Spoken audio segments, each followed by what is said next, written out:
Welcome to Gosfield and Shay on Health Law. Welcome to another episode of Gosfield and Shay on Health Law. Dan is a healthcare attorney focused on regulatory compliance for physicians, including Medicare billing, fraud and abuse, and the legal business realities that shape how medical practices operate. He's known for making complex rules practical and accessible. I'm Evan Mack, and today's conversation is about something that sits right at the intersection of law and business: physician employment agreements. Not just when it's in them, but how they're actually structured, why they're structured that way, and where things tend to break down between physicians and employers. Daniel, sir, welcome back. Thanks for having me, Evan. Amazing. So Dan, when you look at physician employment agreements today, how have they evolved over the last decade or so, and what's actually driving those changes on the employer side?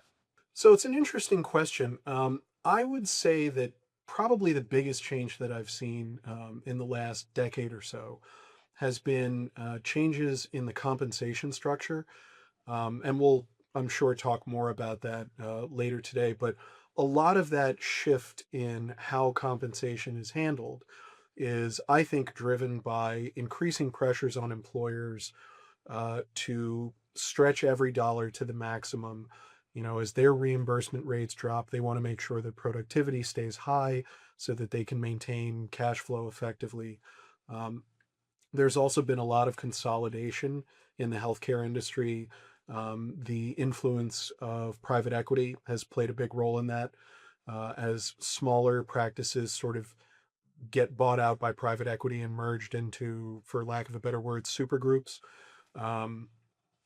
Health systems also are buying up a lot of practices, and all of that creates pressure on employers to ensure that they are getting their money's worth out of their employees. And towards that end, there are changes that we're seeing in the compensation structure in employment agreements. So how are these compensation models you were talking about usually structured today? Where do physicians tend to misread how those structures are actually play out for people? So it used to be that most physicians were just on a fixed salary basis, or you might have a salary and then the option for some kind of bonus, maybe if the employer, declared a bonus that year. That is shifting now towards much more productivity-driven models of compensation. So, for example, one of the things that I frequently see is when a physician joins a practice in their first year of employment, they may be on a salaried basis, especially if they're just starting out, coming out of training. And I do review a lot of those kinds of agreements for physicians coming out of training. They're not bringing a book of business with them. They're coming into a new location. Patients still have to get to know them. They have to build up those relationships. So for the first year, they're on a salaried basis, and maybe they have access to a bonus later, kind of like the old days. But usually around the second year, they will transition to a productivity-based model where it's kind of like you keep what you kill, sort of. They may get paid on what's called a work RVU basis. So the number of work RVUs that they generate in a year, they get paid a certain fixed amount based on that number. They may have targets that they have to hit, and if you go above a particular target, then you'll get a bonus. In some cases, they have what's called at-risk payment, where you have like a baseline that you're going to get paid at. You can get paid more if you go above a target number, but if you fall below the baseline, then your compensation is at risk. And the next year, what they may do is say, well, we're going to pay you a little less because you were less productive than we thought. And what I find is that physicians, well, realistically, physicians don't like productivity-based compensation unless they already know that they are very productive. I think that's completely understandable because I don't know about you, but I like knowing how much I'm going to get paid at work from 1 month to the next. I've got expenses. They are fixed expenses most of the time. On top of that, you get surprise expenses that pop up. So I like to know what I'm making, and I know physicians do as well. When you have productivity-based models, that can be more in question. There is more that is out of your control, and as a result of that, your compensation may fluctuate. You can stand to end up making a lot more money than what you might make on a fixed salary if you stay productive. But if you aren't as productive, now you're the money that you make, particularly in an at-risk model, may be reduced. And it may be that for the duration of the year, nothing happens, even in a non-at-risk model. But then the next year they say, well, we're going to adjust your compensation. Or whenever the contract is renewed, at that point in negotiations, they say, we've looked at your productivity. It hasn't been what we thought it was going to be, so we're going to pay you less going forward. You kind of just touched on that though, but when that conversation moves from guaranteed to into productivity, how do expectations start to diverge between physicians and employers over time? So, like I said, physicians really don't like the compensation structure where there's a big question mark. So, at-risk compensation, especially, is not as popular. Um, Sometimes they push back on that when they're engaged in negotiations to renew a contract. If the physician has sufficient leverage, they may be successful in negotiating for better rates. But, if you're just starting out, if you're only in your third year of practice, something like that, you really don't have as much leverage unless the employer really wants to keep you around. So you may not have as much bargaining power. Um, I think that what can happen is where expectations diverge. Another thing that can happen, you could have the employer facing more external economic pressures. Maybe their reimbursement rates with a particular payer have gone down. And as a result of that, they're now having to adjust their productivity models to stay profitable. And that impacts what's expected of the physician. May be expected to work more, bill more, etc. So there can be a whole range of things that influence this and can lead to sort of a divergence of expectations and parties maybe not being as happy in the relationship as they once were. How often do agreements actually give physicians visibility into how their compensation is calculated and what tends to happen, when that transparency is not there? So, in my experience, it's kind of a mixed bag in terms of what the employment agreement actually includes in the body of the agreement, or more likely than not, in an exhibit or an attachment or whatever they're calling it. Ideally, the agreement lays out the formula that is going to be used for determining compensation, whatever that is. If it's not fixed salary, I mean, if it's a fixed salary, then they say what the salary is, and that's that. But if it's going to be some form of variable compensation, then ideally that formula is included in the agreement. If it's not included in the agreement, it's not the end of the world, but it should be disclosed to the physician up front, and ideally before they sign the agreement. I tend to advise physicians to ask for that if it's not included in the agreement and if the employer is unwilling to put that in the body of the agreement. And maybe the employer does that because they're not sure if they might want to later change the compensation formula, again, because of some of those kinds of external pressures they may be facing. Um, but really, the transparency should be there, or at least the opportunity for transparency should be there. A physician should always be able to obtain a copy of that formula so that they can check the numbers against the formula and make sure that everybody's in agreement. If there is a dispute about that, ideally there is some mechanism within the contract to dispute, hey, I think I should have been paid more by your formula and my calculations. I should have made X amount of dollars more. What's going on here? And then there's some mechanism to resolve that dispute. If there isn't, then, the physician is left with the option of stick it out and suck it up, or try and negotiate and say, look, you're going to pay me what I'm owed, or as soon as I can leave, I'm out the door. Non-compete clauses get a lot of attention, but their impact depends heavily on how they function in the real world. What actually determines how restrictive they end up being in practice for a physician in any given market? So non-competes are one of the areas that pretty much every physician who I review their employment agreement for, they want to know about what the non-compete says. First thing to know is that not every state allows non-competes. California, for example, completely prohibits non-competes. In Pennsylvania, where I live, um, a law was passed in the last year or so that made it so that non-competes for physicians and a couple other types of healthcare practitioners could only be for a limit of 1 year, and it can't go beyond that amount. So the first thing to ask is, what does state law allow for? In practice, a non-compete is also going to restrict you within a particular geographic scope. So for example, you're not allowed to practice after the termination of the agreement for 1 year within 5 miles of any location that the practice operates an office. But that can raise some additional questions, like where does the practice have offices? Did the physician work at all of those offices? Um, for that matter, what are the grounds for termination under which a non-compete will actually apply? My personal opinion is that if the physician has to terminate the agreement because the practice breached, or if the practice terminates the agreement without cause, they wake up one day and they say, this just isn't really working. We don't want you to keep working here. Not because you broke any rules or anything like that. We just want to terminate the relationship. I don't think the non-compete should apply. I think the physician should be able to go find another job, and the non-compete shouldn't be an issue, especially in cases where the practice is breached. That's something that should be absolutely firm. Um, but you have this ongoing question, particularly in the era of so many mergers of practices, so much consolidation, as to where did the physician work, how many offices does the practice have, and how many little circles on the map are you drawing outside of which the physician has to be practicing.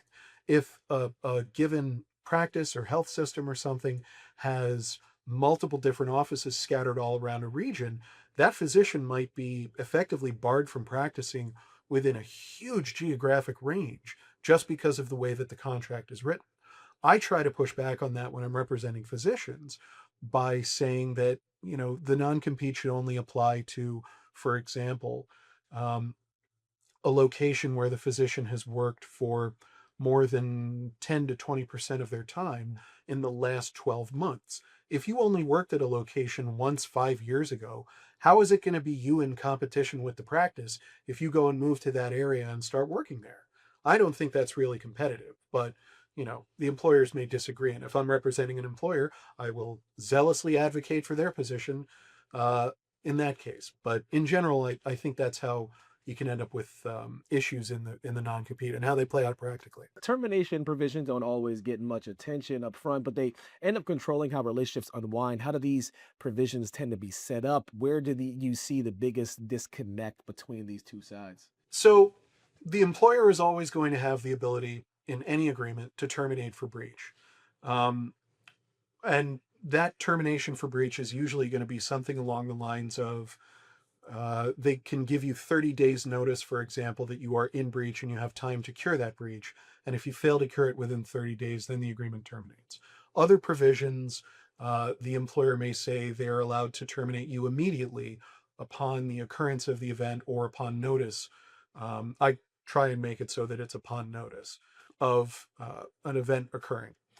And the typical kinds of provisions are if you lose your license to practice, you lose your DEA certification, if you get kicked out of the Medicare program, stuff like that will typically allow for immediate termination. If you get convicted of a felony, or here's a fun one, a crime of moral turpitude, which means you did something like you committed fraud or embezzlement or something like that.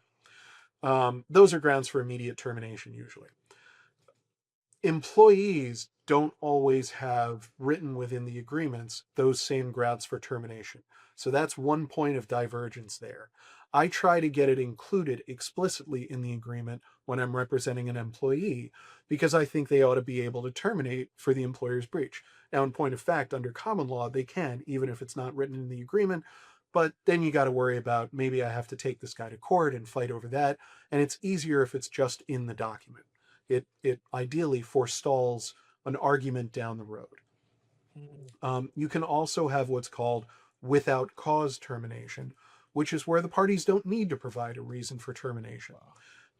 They just say, I'm giving you, 30 days, 90 days, 60 days notice. I am going to be terminating my relationship with you at the end of that period. Oftentimes in agreements, employers are allowed to do this, and typically it will be around the 90-day mark. They have to give about 90 days worth of notice. Sometimes employees are able to do the same thing, but not always. And I try and negotiate to make that mutual and also to make the length of notice mutual. I'll point out that Depending on the nature of the job, it may be that the employer really wants the employee to stick around and give them a lot of notice, maybe because it's hard to recruit somebody in that area or within that specialty. So I have seen length of notice be as long as 6 months in some cases. Um, so that's another area where you can have issues. I also think that an employee should be able to terminate if, for example, the employer declares bankruptcy, if they lose a license or a certificate that they need to operate their business. That should be written into the agreement as well. And it really shouldn't be that controversial for an employer to include that kind of language. But that's some explanation for, how do terminations end up playing out practically. Malpractice coverage and especially tail coverage can become a major issue when a relationship ends. How are these obligations typically allocated? What tends to catch physicians off guard about how all of that plays out? Yeah, so most of the time, tail coverage is something that an employer is going to provide. It's in their interests to do that because they want to know that there is coverage if there's a malpractice suit after the physician has left their employment.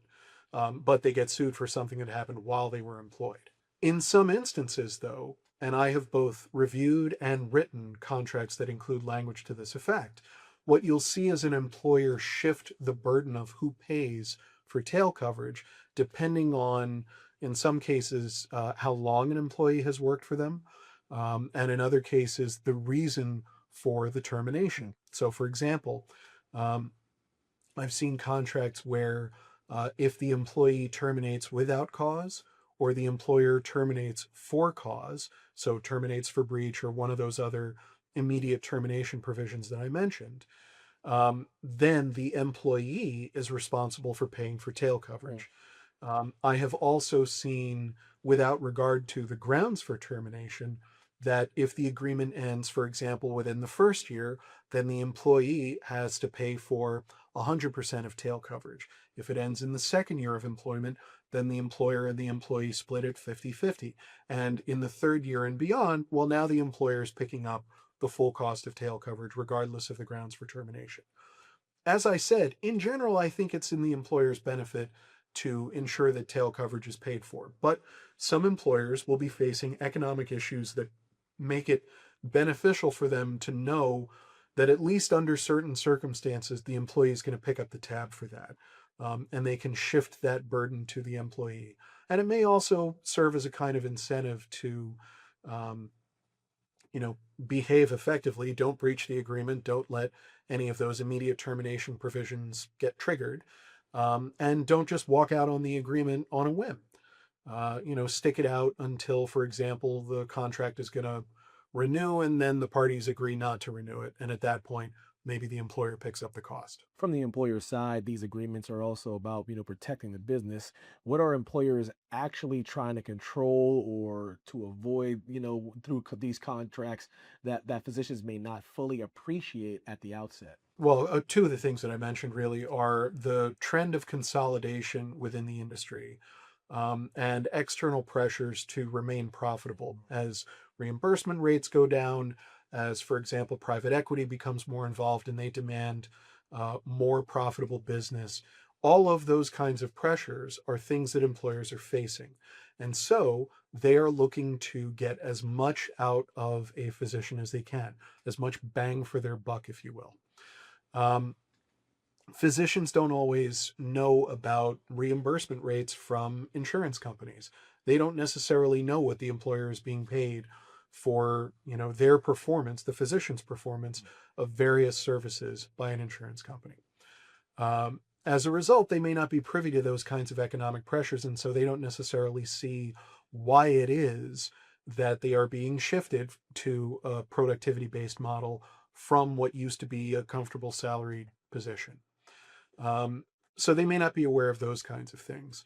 When it comes to things like non-compete agreements, employers tend to take the perspective that they are investing time and effort into bringing a physician up to speed, building a practice in that employer's employ, building a book of business, establishing relationships and connections within the community, but also teaching them about the systems, the way that the practice runs, sometimes giving them maybe competitive information. If the employer has some kind of secret sauce about how their practice runs, they don't want the formula getting out, as it were. Um, so there is an incentive on the employer's side to include non-compete language, restrictive covenants, which can include confidentiality language, non-solicitation provisions. They don't want you poaching other good, hardworking people from their practice. When you say, "Hey, I'm going to leave, you should come with me," they may want to stop an employee from doing that. That is often the reason why restrictive covenants are put into agreements, so that an employer can ostensibly protect themselves from those kinds of things. When these agreements start to break down over time, though, Dan, whether it's compensation expectations or control, what patterns do you tend to see in how those situations play out? The worst case scenario is that the parties go to the mattresses, as it were, and they end up having to file lawsuits against each other. That is a situation where things have really broken down. There's, going to be some kind of dispute about compensation that can't be resolved. The employee maybe thinks that the employer owes them a lot more. And they also think that it's worthwhile to file a lawsuit and go through the time and expense and the emotional burden of pursuing a lawsuit like that. That is truly a worst case scenario. A lot of times, however, what will actually end up playing out is the parties may have some kind of dispute, but they'll either let the termination provisions in the contract play out as the contract is written. So, for example, the contract says you're allowed to terminate without cause on 90 days notice. The employee gives their 90 days notice and they go on their merry way. Maybe there's a restrictive covenant, maybe there isn't. Maybe the employee is fine with that restrictive covenant. For example, if they're moving out of the region anyway, it doesn't matter, because the restrictive covenant is only in a limited geographic area. If they're moving to another state, well, who cares? But in some cases where they do want to stay in the area, there is a restrictive covenant or there's some other aspect of the agreement that the employee wants to get out of. They may try and negotiate what's called a settlement and release agreement, which is basically where you enter into kind of a mini agreement between the employee and the employer, where the parties say, okay, we are just going to walk away from each other.